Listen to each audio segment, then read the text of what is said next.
Hey guys, welcome back to today's video. Today is Wednesday, January 27th, 2021, and today we're going to be talking about Congressman Jimmy Gomez now introducing this resolution to expel Marjorie Taylor Greene from the United States House of Representatives. She is someone who serves from the 14th Congressional District in Georgia, someone who has been a very outspoken critic of President-elect, geez, I am so sorry, I messed up on that one, President Biden. I'm getting it down, promise you guys. I'm so used to saying President-elect Biden for the past few months, but she essentially has been the biggest opponent of President Biden and his new administration, even introducing the articles of impeachment on day one. And I find it very fascinating that many Republicans have yet to really criticize her for some of her faithless efforts at tearing down President Biden. You know, there is a difference between being a political opponent and completely trying to tear down a president's character one day into the presidency. You know,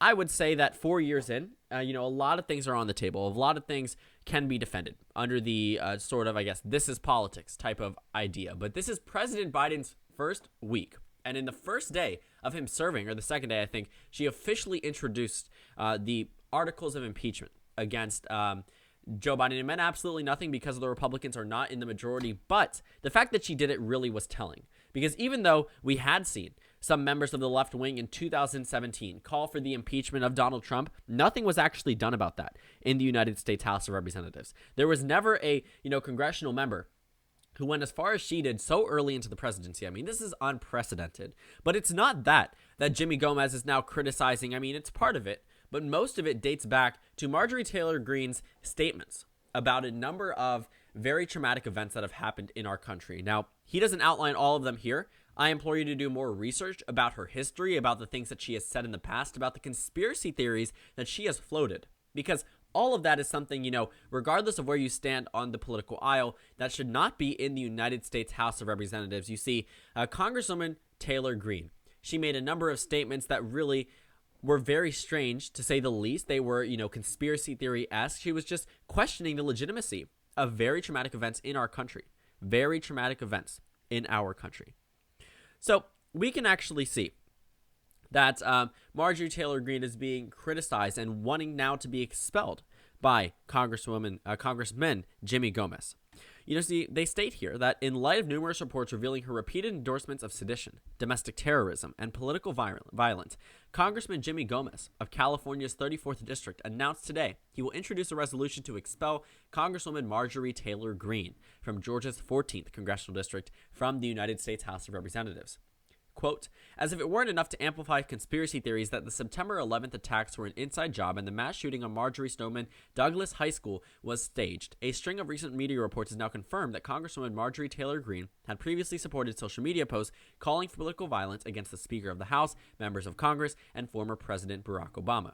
So this is a statement that he made. Essentially, they're dating back to all of the things that Marjorie Taylor Greene had said on social media. In one Facebook post from 2018, Congresswoman Greene replied to a supporter who asked how they can, quote, hang former President Barack Obama and House Speaker Nancy Pelosi, saying the stage was being set and that it would need to be done perfectly.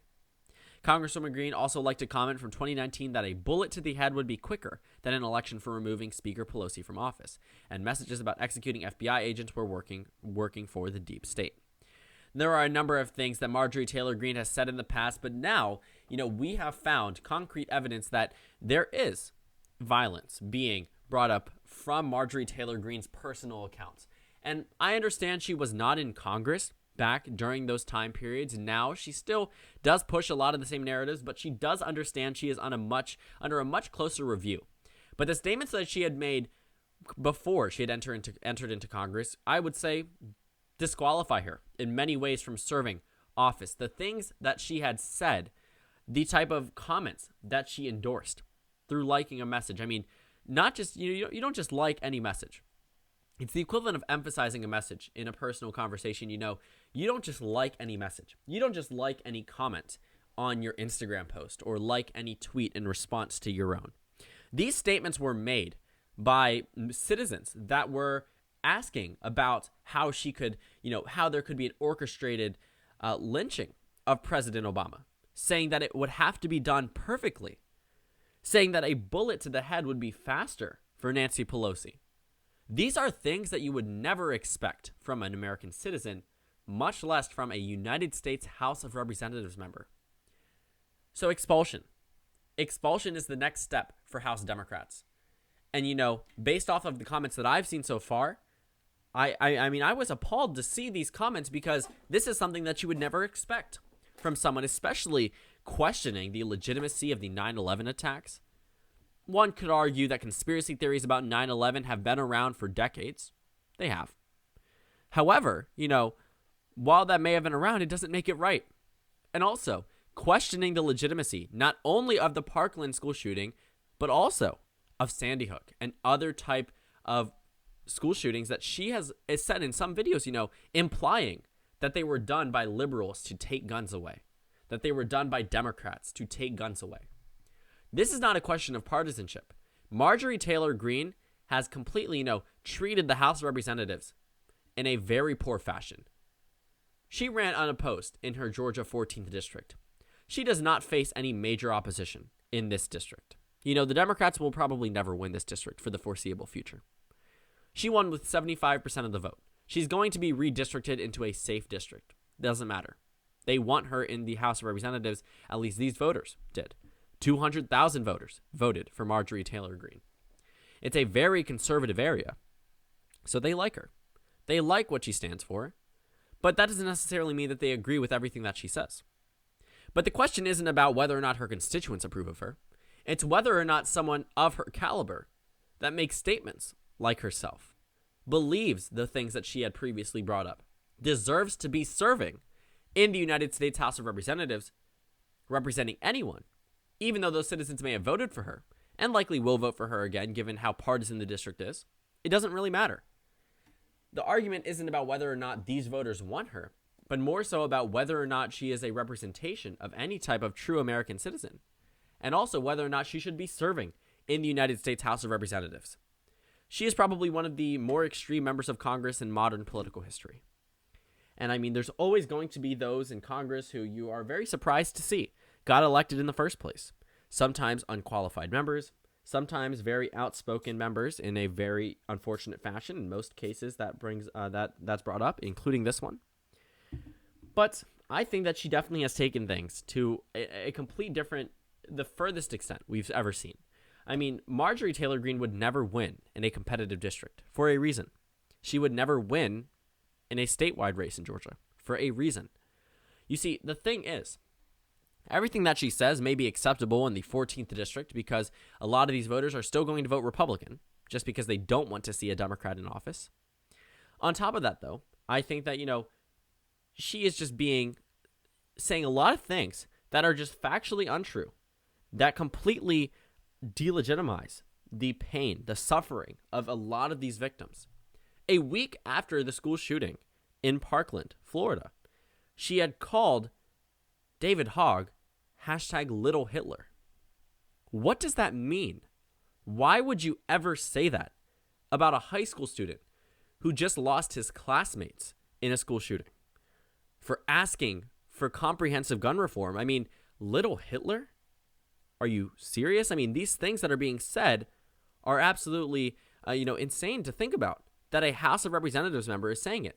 It's not a partisan thing to say that she should not have said that she should not have said all of these things that she had said in the past, that the advocacy for some of these conspiracy theories, going on video, recording herself, talking about how, the Democrats are just trying to take guns away through these school shootings, implying that some of them were faked, liking comments, talking about the execution of members of Congress, of former President Obama. These are not things that are just, they made a bad statement. They said something that they shouldn't have in an interview. They slipped up on the debate stage. No. This is about inciting violence, being the same type of person that would have attended the Capitol insurrection. Had she not been in Congress, she would have been in Washington, D.C., with the 100,000 that were there on that fateful Wednesday in January. Looking at everything that had unfolded, I have no doubt in my mind, and there seem to be reports now that she encouraged a lot of this behavior. I have no doubt in my mind that that's true, because her simple hatred for for many members of Congress, for many members of the Biden administration, goes beyond partisanship. It goes beyond simple politics. It dives down into this, deeply rooted hatred for a lot of these members, a lot of these former and current members of Congress, for Nancy Pelosi, for Barack Obama, for Joe Biden, for Kamala Harris. And she still serves as a representative. But expulsion won't come easy. Despite all of the evidence and all of the things that she had said in the past, expulsion requires a two-thirds majority. This is outlined in the United States Constitution. It says the Senate shall have the sole power to try all impeachments. That means it pertains to more than just the president. When sitting for that purpose, they shall be on oath or affirmation. When the president of the United States is tried, the Chief Justice shall preside. So that's a little caveat when it comes down to the president. And no person shall be convicted without the concurrence of two-thirds of the members present. Which means what Democrats need is around a third of the Senate, or not a third, around roughly a fifth or a fourth of the House of Representatives to be here and say, they will not allow these people to be in the United States House of Representatives. They will not. What they are requiring is that members in Congress reserve this two-thirds majority, which means it'll require a number of Republicans, some of which, all of these Republicans are colleagues with Marjorie Taylor Greene. We've seen a number of them actually jump on to everything that she has supported. The fact that the majority of House Republicans agreed to voting against the electoral certification, I find that very interesting. I can't imagine many of those Republicans would necessarily agree with expelling her from the House of Representatives. Democrats won't need those 120, but I do think that when you're looking at the amount of support that is required, it's going to be impossible to do it without Republican support. But given everything that she had said in the past, in any other type of year, in any other type of Congress, it probably would have gotten done. Even though we are a very partisan country, and a lot of House of Representatives and Senate members are very partisan in the way that they believe, it also comes down to the fact that, what she had said, the things that she has implied, you just can't stand for it. It doesn't matter what side of the political aisle that you're on. The things she had said are incomprehensible. So looking at the history behind it, the things that she had criticized, it's not just freedom of speech. It's about inciting violence, indirectly calling for the execution of public officials, making a number of statements that are just now surfacing, which is why this probably won't be the only time that people try to expel Marjorie Taylor Greene from Congress. This probably will not be the only time. If she's reelected in 2022, it'll probably happen again. It will probably happen again. So, given all of the things that we now know about Marjorie Taylor Greene, I think, the Democrats have the narrowest majority in the Senate and the narrowest majority in the House since the early 2000s. That's just how it is. It's going to be very difficult to get, members of Senate and House to vote with the Democrats to actually get this done. Now, Democrats have a majority in the House of Representatives, so that'll be easier than the Senate. I mean, they had the majority in the Senate, but by a much smaller margin, actually. 4 seats versus 1. But it's going to take a lot of Republican support. And Democrats can't do it without the Republican Party. They simply cannot remove her without a two-thirds majority. So they are going to need Republicans to support them. And while there may be some, I can imagine that would be, maybe some, in the House, Mitt Romney in the Senate, Lisa Murkowski in the Senate, maybe Susan Collins, picking away at some of those Republicans that previously were, may not have supported impeaching President Trump, but may support removing Marjorie Taylor Greene. There's a lot of discussion about which Republicans would be okay with this, but it probably won't come down to a point where she is fully expelled. But also that's something that I really, displays the amount of partisanship we have in Congress, the amount of partisanship that we have. The fact that she can say all of these things and still serve in the United States House of Representatives is very mind-boggling to me. Because 10 years ago, had a candidate said even one of the things that she said, they would have been immediately disqualified. Voters on either side probably wouldn't have voted for a candidate like this. And Marjorie Taylor Greene definitely serves as probably the beginning of a new type of wave of extremists from, certain political parties that are able to run for House in very safe areas. And if they make it through the primary, it's a 100% secure victory for whichever political party decides to run that candidate. That's just how it is. No matter how much Democrats want her out, the only way they can do it is through expulsion. She will win that primary again, most likely. She will absolutely win the general election bid. So looking at a lot of her statements, while they may be viewed as negative from anyone outside the district, many people there are still just not going to want a Democrat. And many people actually may agree with the statements that she said, just may not necessarily want to directly admit it. But I don't think that someone who serves in the House of Representatives should be saying these things. I don't think anyone agrees that she should be saying these things. And now it's up to Congress to decide whether or not she is fully expelled from the House of Representatives. And it will come down to whether or not Democrats can really win over Republicans. It doesn't seem too good for them in terms of Trump's impeachment, but her expulsion might come slightly easier.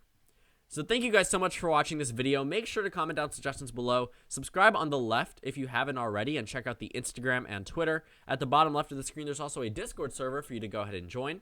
On the screen, there's a video you can watch and then a playlist for my post-2020 election videos. Again, thank you guys so much for watching, and I will see you all tomorrow.